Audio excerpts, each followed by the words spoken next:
tirar onda com o outro, zoar de leve, tudo isso faz parte do futebol, né? Mas qual o limite para que essas brincadeiras não virem ofensas ao rival? É uma linha muito tênue, né? Então o que eu aproveitei? Fui conversar com alguns jogadores, alguns do passado, outros que estão jogando, porque recentemente a gente teve alguns episódios que foram saudados, como a volta da irreverência no futebol, aquele futebol moleque, Sim, um pouquinho de pimenta, sabe como é que é? E isso aí passou, né? Passou dos campos também para as redes sociais. Vamos ver o que a galera falou, o que vale, o que não vale na hora de provocar. A gente tá acostumado a jogar em Caldeirão, pô. Nunca vi Caldeirão com 5 mil, 8 mil, pô. Caldeirão é lá no Chiqueiro, pô. Desde que não haja violência, acho que pode valer tudo. Foi o que eu quis fazer na hora e farei de novo. Brincadeira no futebol tem limite?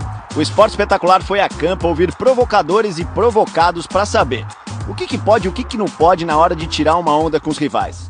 Se no futebol existe um rei da irreverência, ou como diz a molecada, um mito da zoeira, esse cara é o Vampeta. Vampeta, pra você, no futebol, sendo brincadeira, vale tudo? Qualquer brincadeira? Ou tem alguma que passa do limite? Vale tudo. Isso já começa nos treinos, né?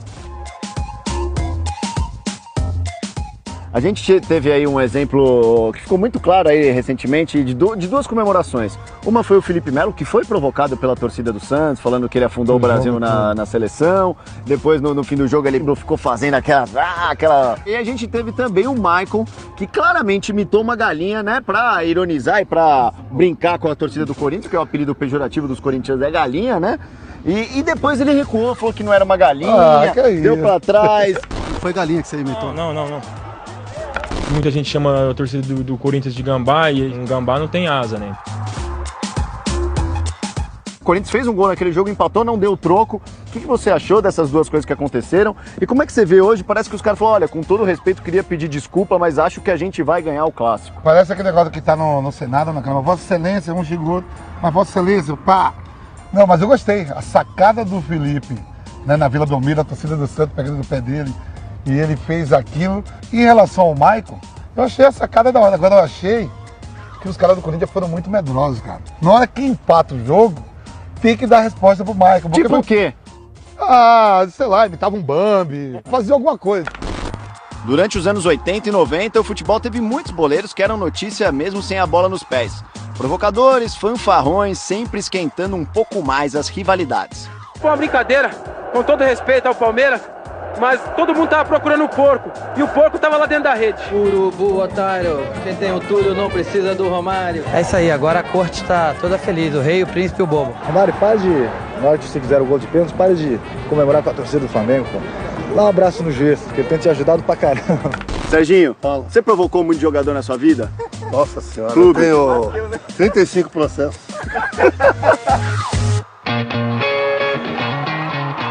Vampeta, o homem que deu cambalhotas na rampa do Palácio do Planalto nunca teve vergonha de se meter numa polêmica. Algumas delas, inclusive, planejadas por seus companheiros. Na final do Paulista de 99, a gente tinha perdido o Palmeiras na Libertadores.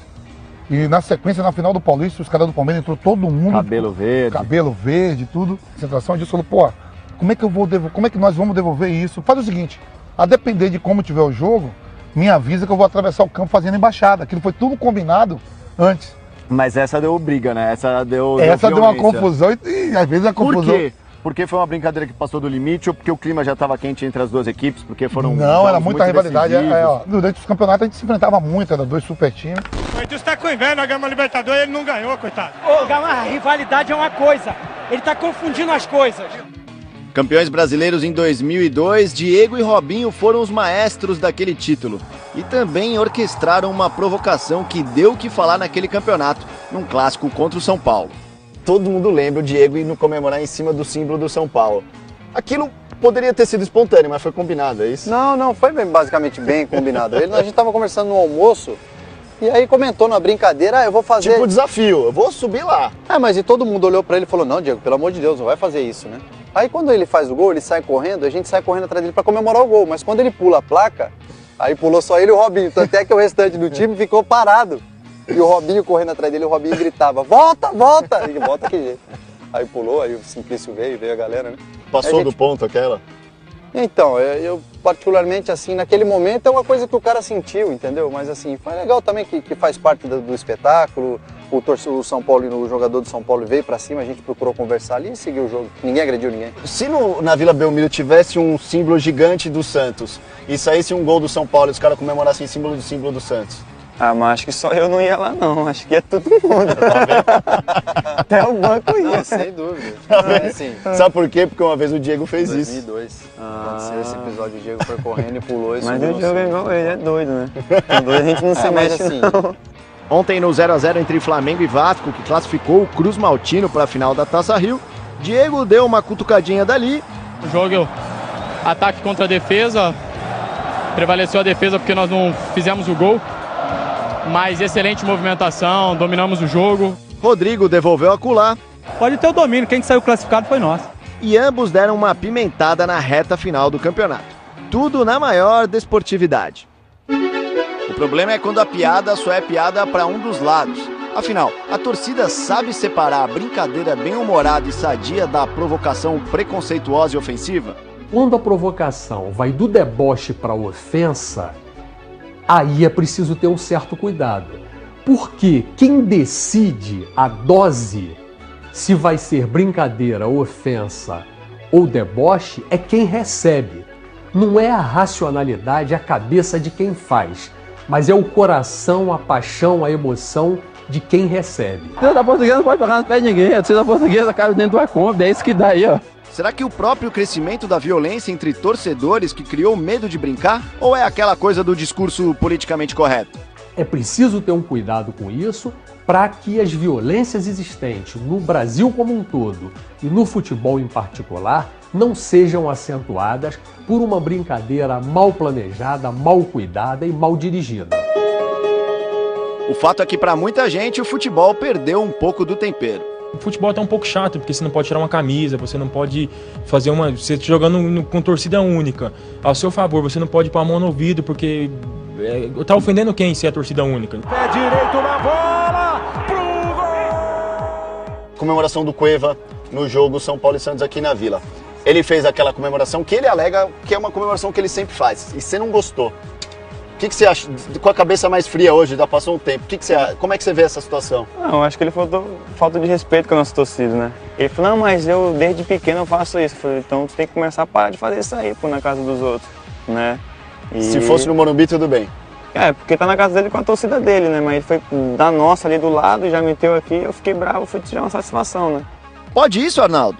É claro que pode comemorar. O gol é o momento máximo. O jogador não pode perder tempo na comemoração. E a regra é clara. Ela diz que o jogador que faz o gol ele não pode subir o alambrado, ele não pode tirar a camisa e ele também não pode cobrir o rosto com a camisa. Também não pode fazer gestos e musiquinhas para provocar a torcida adversária, que isso é provocação. Tudo isso, a regra diz, cartão amarelo. Hoje as provocações elas ultrapassaram os limites dos estádios. Para você brincar com os rivais, basta estar num outro campo. Esse aqui, ó, o das redes sociais.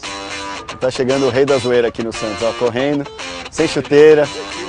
É, aqui, ó. Quando o Palmeiras perdeu de 4-1 do Água Santa, você dá uma tweetada. Eu não citei não de ninguém, entendeu? Eu só coloquei só isso e dei, eu acho que várias risadas. Isso é uma provocação sadia ou foi uma coisa que você se arrependeu ou tá no pai do jogo, é do jogo? Não me arrependi não. Quando eu perco o jogo pra qualquer time, o Palmeiras é o primeiro que vem no meu Twitter aqui me zoar, me cornetar. E ali os clássicos duram muito mais que 90 minutos. É o caso do Grenal deste ano pelo Campeonato Gaúcho. A polêmica começou antes mesmo do jogo. Uma cutucada do Grêmio pelo rebaixamento do rival. E olha, esquentou o clássico. Eles têm qualidade, obviamente. Time que está entrosado há 1 ano e meio, que vem de ganhar título, que vai jogar a Série A, mas o time da Série B jogou muito melhor aqui dentro. Outra postagem que rendeu muito assunto nos estaduais foi a do Flamengo após vencer o Botafogo. O clássico ficou marcado por um confronto entre as torcidas com a morte de um torcedor e o perfil botafoguense achou que a brincadeira veio na hora errada.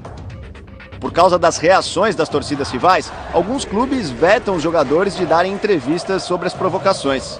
É o caso de Everton Felipe, do Sport, revelação que gosta de tirar uma onda com o Santa Cruz, rival que está na Série B do Campeonato Brasileiro. Felipe Melo, do Palmeiras, é outro que não topou falar sobre as provocações aqui no Esporte Espetacular. A preocupação é que as provocações das redes sociais também têm reflexo na vida real. Um bom ou um mau exemplo aconteceu há algumas semanas no Paraná. Um garçom que é torcedor do Curitiba atendeu ao técnico do rival Atlético Paranaense, Paulo Autuori. Depois, foi lá e postou em sua conta no Facebook a foto que tirou com o Autuori. O problema é que o garçom chamou o cliente famoso de técnico dos poodles e que a ração do jantar foi de pedigree. Resultado, foi demitido do restaurante por justa causa. O técnico do Atlético Paranaense ainda brincou com a situação em entrevista coletiva. A minha melhor resposta aqui seria trazer um potinho com ração, comer a ração e latir. Au, au. Só que o meu latido não é de poodle, né? É um pouquinho mais forte. Mas tem gente que nem precisa de um rival pra valer pra zoar todo mundo. E o Ibis não perde pra ninguém neste assunto. É o campeão da zoeira virtual.